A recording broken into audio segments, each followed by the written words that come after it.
Clara, I can explain, he stammered, his eyes darting to the window as if seeking escape in the early morning light. You know how complicated things are sometimes? Your sister, she's just been... Save it, I snapped, standing abruptly. The anger that had been simmering deep within me erupted like a force of nature. I trusted you, Julian. I built my life around you, and all along you were planning another life. I see it clearly now. Was it too much to ask for honesty? I remember those early mornings in our charming Montmartre apartment, where golden sunlight would filter through lace curtains casting delicate shadows on the antique furniture. Julian, my husband, had that disarming smile that made every day seem like an endless promise. As an architect with a penchant for poetry, he sculpted our life into what appeared to be the perfect Parisian romance. I strolled along the cobblestone streets with dreams twined around every corner, believing our love was as eternal as the art and history surrounding us. Paris had always been the city of love, until the truth emerged from its darkened alleys and rain-slicked cobblestones. Clara once revealed the perfection of a life carefully painted in soft hues of romance and promise. I had a charming apartment overlooking the Seine, a flourishing career in fashion design, and Julian, the man whose every smile and thoughtful word made me believe I was the luckiest woman alive. But that illusion was destined to crumble. It began with Sofia's arrival. My younger sister, with her wild beauty and irreverent spirit, had always ignited in me a blend of admiration and quiet resentment. I tried to dismiss the furtive glances and secret smiles that Julian shared with her. After all, wasn't family meant to embrace one another without hidden agendas? Yet beneath that veneer of sibling affection, a sinister undercurrent stirred a secret too potent to ignore. One dreary, rainy afternoon, as the sky wept over our once warm home, I found myself hovering near Julian's laptop in our study. The soft hum of the device turned into a cruel beacon when I noticed a folder labeled Whispers. Trembling fingers opened it to reveal a series of messages, words of longing, promises made in the shadows, and the unmistakable repetition of a name that was not mine. Each sentence sliced through the warmth of my memories, each phrase a betrayal inked in typographic cruelty. In that moment, the city of love transformed into a labyrinth of deceit. My heart pounded as I confronted Julian that very evening.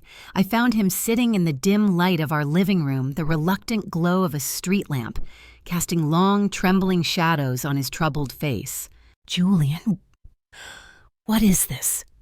I managed to choke out my voice, barely a whisper over the patter of rain against our window. His eyes, once so full of gentle affection, now darted away, a silent confession hidden behind crafted words. "Clara, you must be mistaken," he stuttered, rehearsing a denial that failed to mask the tremor of guilt. I pressed on, my voice rising with every memory, the secret smiles, the covert touches, the moments I'd brushed aside as benign. His silence, broken only by a fleeting sigh, spoke more than any apology ever could. Before I could demand more answers, Sofia appeared at the doorway, her presence transforming the room into a stage for our collective unraveling.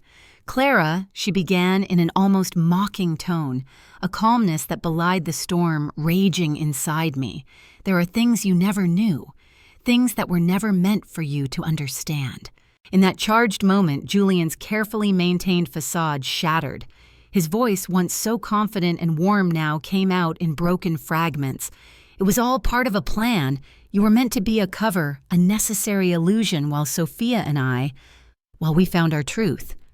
His words, like shards of glass thrown straight at my heart, confirmed what I had dreaded all along. Every smile, every tender touch I had taken as genuine now lay exposed as a well-rehearsed act. I realized with a soul-crushing clarity that my perfect marriage was not built on mutual love, but was a stage set for a far more insidious drama. I staggered backward, the pain of betrayal blurring my vision. The apartment that once promised safety now felt suffocating, its walls echoing with the lies I had believed. With trembling hands and a heart full of defiance, I gathered my few belongings and fled into the cold Parisian night, a night that no longer held the comforting glow of lamplight, but the harsh, relentless promise of truth. Desperate for solace, I made my way to Isabel's small flat. In her unwavering gaze, I found a flicker of hope amidst my despair. "You deserve better than a life built on deception," she said firmly as she embraced me, her words infusing me with the strength I needed to rise. That night, as the rain washed away the remnants of a shattered past, I vowed to reclaim every fragment of my true self. Standing alone on a rain-soaked street, the heavy patter of droplets on my skin mirrored the steady rhythm of my resolve. I knew that unearthing every secret, confronting every lie, and dismantling the facade that had entrapped me would be a painful, labyrinthine journey. Yet in that precise moment of agonizing clarity, I felt the stirrings of rebirth, a promise that despite the ruins of betrayal, I was ready to rebuild my life on foundations of my own choosing. And so beneath the ceaseless incantation of Paris rain, I embarked on a road of uncertain redemption, leaving behind the shattered fragments of a love that was never truly mine. The storm of betrayal had only just begun, and as the night deepened, I braced myself for the further revelations that awaited revelations that would redefine not only my existence, but the very essence of love and trust. The truth was out, and there was no turning back. The days following my escape were a blur of restless nights and a turbulent resolve to uncover every hidden secret. Wandering through winding Parisian alleyways and dim-lit cafes, I sought the fragments of a past I never truly knew existed. Every whispered conversation, every furtive glance from a corner now crystallized into a bitter mosaic of betrayal. I clutched a small notebook, its yellowed pages stained with memories and clandestine observations, and began piecing together the dark symphony behind my shattered life. During long hours at a quiet sidewalk cafe near the Jardin de Luxembourg, I met with an old acquaintance, Henri, a former confidant of Julian from his early architectural days. Over a cup of espresso that burned away my doubts, Henri revealed a side of Julian I had never imagined a man meticulously assembling a life of carefully constructed lies. He was always charming, Henri confided, his voice low and laden with remorse. But behind every smile was a secret each layer more intricate than the last. Henri's words painted a portrait of a man who had long since abandoned sincerity in favor of calculated deception. I listened heart-pounding as he recounted the first seeds of the forbidden passion between Julian and Sofia, a passion smoldering in shadows and nurtured by envy. For me, every detail was a wound reopened, a painful reminder of the web in which I had been ensnared. Armed with new revelations, I returned to the sanctuary of Isabel's flat. The familiar comfort of her steadfast presence provided both solace and the strength to face the next step. Together, late into a rainy evening that blurred the borders between sorrow and determination, we pored over journals, hidden letters, and digital footprints. In one forgotten drawer of our once-shared apartment, I discovered a bundle of old photographs and correspondence. There, to my astonishment, was concrete evidence of a secret alliance, a lifetime of stolen moments, clandestine meetings in secluded corners of Paris, and confessions scribbled in trembling handwriting.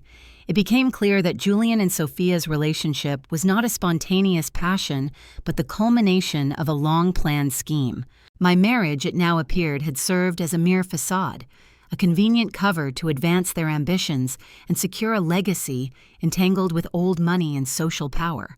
The ultimate crescendo of betrayal and my own long-awaited reckoning unfolded at a high society gala held in a palatial mansion along the Champs-Élysées. Julian was scheduled to unveil a major architectural project that promised to dazzle the city, an event that would have cemented his image as both visionary and pillar of Parisian society. Draped in a gown that was as much a reflection of vulnerability as it was a declaration of fierce resolve, I walked into the glittering ballroom. Every step resonated with the weight of truth and the defiant beat of a broken heart determined to heal. The murmurs around me hushed as I strode toward the center of the gathering where Julian stood, the epitome of polished charm, a mask I now recognized as both his shield and his prison. Ladies and gentlemen, I began, my voice steady and echoing in the vaulted hall. I stand before you, not as a defeated wife, but as a woman who has reclaimed the truth. The room fell into a stunned silence.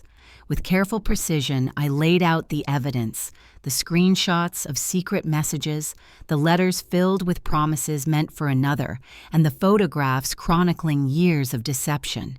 Each piece was a damning testament etched with the sincerity of my pain and resolve. Julian's eyes, wide with panic, beneath the brilliant chandeliers darted toward Sofia, who now stood isolated. Her rebellious defiance dissolved into remorseful silence. The carefully curated image of perfection splintered before the astonished crowd, leaving behind a raw, uncompromising reality. The fallout was swift and irrevocable. In the days that followed, the scandal that rocked Paris reverberated through every gilded corridor of society. Julian, once lauded for his architectural genius, found himself entangled in legal troubles and blackened by public shame. Sofia, the wild spirit whose allure had both mystified and betrayed me, was left to confront the depths of her own self-deception. The consequences of their choices rippled outward, colliding with the lives of those who had once turned a blind eye to the undercurrents of their secret affair. Yet even as their worlds crumbled, I discovered a tender liberation blossoming from the ashes. I turned my focus inward, tending to the wounds of my decisive act, by embracing the life that awaited a life built on authenticity, inner strength, and the possibility of genuine love unclouded by lies. In quiet moments, I would walk along the Seine, watching the gentle dance of lights on water, and feel a calm resolve that whispered I was no longer a victim. I had become the architect of my own destiny. And as dusk fell each evening, I often caught a glimpse of the past in the interplay of shadows and light, a silent promise that while some secrets might forever haunt the corners of memory, truth, and resilience, would always pave the way for new beginnings. In that bittersweet mixture of revenge and rebirth, I found not just closure, but the hopeful echo of a future where I would finally learn to love myself again. What started as a painful unraveling of a carefully constructed life had metamorphosed into the most profound act of self-discovery. As I stepped away from the echoes of betrayal and revenge, I felt the stirring of something new, a life defined not by the lies of others, but by my own unyielding truth. The scandal's aftermath rippled through Paris like a cold, relentless wind. Every cobblestone on the Boulevard Saint-Germain whispered of betrayal, and every headline in the morning papers chronicled the ruins of a once-cherished facade. I wandered through the city's familiar streets, transformed into a labyrinth of memories and regrets, my footsteps echoing in time with the beat of a heart that had learned both pain and resilience. Julian's life crumbled beneath the public's harsh scrutiny. Once hailed as a paragon of sophistication, his elaborate web of deceit unraveled in the glare of unforgiving media attention and legal repercussions. Sofia, too, found no sanctuary. Her rebellious allure had curdled into the bitter taste of calculated treachery. The elegant circles that once celebrated their brilliance now murmured in disapproval. Their downfall served not only as a reckoning for their crimes, but also as a stark reminder of the cost of living a life built on lies. In the silent wake of their destruction, I found an unexpected liberation. As the echo of scandal receded, I retreated into the quiet corners of Paris, a solitary pilgrimage of healing. Isabel's steadfast presence bolstered me as we sought solace in long walks along the winding alleys of Montmartre and reflective moments by the river. In that private communion with my own heart, I began to understand that true revenge lay not in the ruination of others, but in the reclamation of my own life. The image of my former self, a woman defined by betrayal, dissolved like mist under the first light of dawn. One crisp autumn morning, I found myself on the banks of the Seine, where the rising sun smeared the water with golden hues. Here, an elderly artist was capturing the tranquil beauty of the river with broad, passionate strokes. He looked at me with knowing eyes and said, "True art is born from the flames of the soul." In that moment, his words unlocked something deep within me. I realized that I was no longer the shattered wife of a deceitful man, but a phoenix poised to shape a future unfettered by past wounds. I was ready to redefine who I was with every brush of light, painting my path toward renewal. The finalization of my divorce was a quiet, yet profound act of liberation. I remember the day I signed away the last vestiges of a life steeped in deceit. The ink upon the document was in a sense the blood of my past bleeding away. There were no grand gestures, only the steady affirmation that I was reclaiming what was always mine, my truth, dignity, and independence. I channeled that newfound strength into launching a modest atelier in the heart of the city. There I designed collections inspired by resilience, transformation, and honest beauty, a living testament to the unyielding power that had carried me through the darkest of nights. In the ensuing months, the bitter echoes of betrayal gradually softened into a distant murmur, replaced by the vibrant cadence of self-discovery. I learned that real vengeance was an internal triumph. It was the quiet assertion that no one could take away my power to define who I was. With each passing day, I assembled the broken remnants of my past into a mosaic of strength and grace, each shard a memory transmuted into art, sorrow transformed into resolve. Now, as I stroll along Paris's quiet backstreets, listening to the gentle lapping of the Seine and the soft murmur of a city that has seen both my despair and my rise, I smile with a serene certainty. I whisper to the winds of change, I am free. My journey from devastation to rebirth is complete. I have reclaimed my story, and in doing so, I have crafted a future where love is defined not by idealistic illusion, but by the fierce, unyielding power of self-determination. This is not an ending, but the genesis of my onward path, a narrative where every echo of revenge has metamorphosed into a symphony of renewal, and every scar is now a reminder of the strength that lies within me. The months that followed the final reckoning felt like a slow awakening, a gentle, persistent pulse beneath the chaos of shattered pasts. As autumn gave way to a crisp winter, I found myself not only surviving, but transforming. My atelier, once a modest escape from betrayal, had become a sanctuary for kindred souls. Its walls, now lined with designs that echoed the rhythms of rebirth, held whispered stories of loss, courage, and ultimately renewal. Every day I walked the familiar streets of Paris with a quiet confidence. The same avenues that once bore the weight of betrayal now glistened with possibility. One brisk morning, while arranging a new collection inspired by the interplay of light and shadow, I received a letter from an unexpected source, an old acquaintance who had long concealed the truth behind silent complicity. In their hesitant words lay contrition, an acknowledgement of the blind eyes that turned away from injustice. The letter, delicate yet sincere, was not an apology meant to absolve the pain, but a testament to the transformative power of truth. It reminded me that even in the shadows, the light of self-awareness. Determined to turn silence into strength, I organized an exhibition at a renovated Parisian gallery, a space transformed into a tribute to authenticity and resilience. Under soft golden lights and amid the soft murmur of an empathetic crowd, I unveiled not only my latest collection, but also a series of portraits, capturing moments of vulnerability and renewal in the lives of those who, like me, had broken free from the bonds of deceit. The air was thick with a bittersweet energy. Every whisper of admiration was intermingled with the catharsis of shared experience.